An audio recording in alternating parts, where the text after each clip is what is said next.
Apa perkembangan semasa harga komoditi dan juga kripto dalam pasaran, terutama bila perang antara Israel dan juga Iran ini meletus?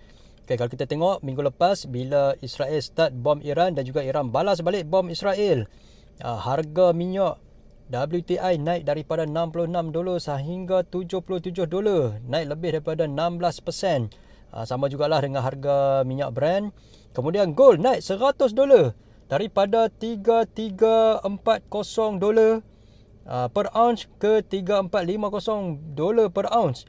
Dan juga Bitcoin turun daripada 110,000 ke 103,000, jatuh mendadak.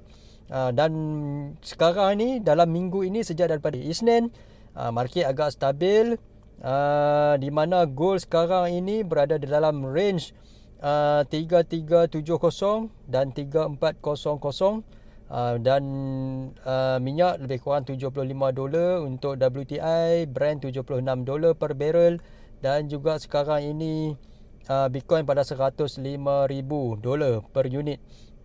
So sekarang ni market tengah menunggu perkembangan keputusan kepimpinan Trump berkenaan dengan sama ada US nak join Israel untuk bom Iran ataupun tak. Kalau US join, besar kemungkinan perang ini boleh meletus ke perang yang lebih besar lagi. Bukan hanya sebagai regional war, tetapi mungkin kalau US join, dia akan tarik sekali negara-negara yang lain lah. Saya tak pasti sama ada Rusia ke China ke, kita tak tahulah macam mana. Tapi kalau US join, mungkin market, pelabur-pelabur akan lebih panik dan menyebabkan harga emas akan naik semula.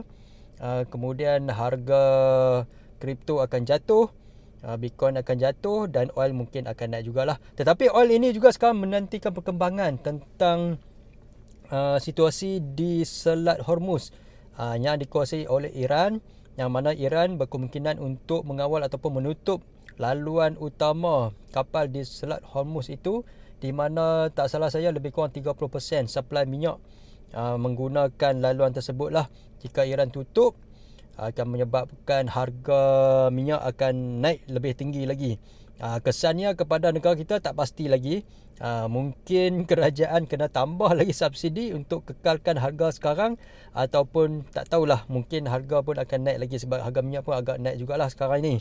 So sekarang market menunggu, masih lagi menunggu keputusan US, keputusan Amerika sama ada nak join perang ataupun tak.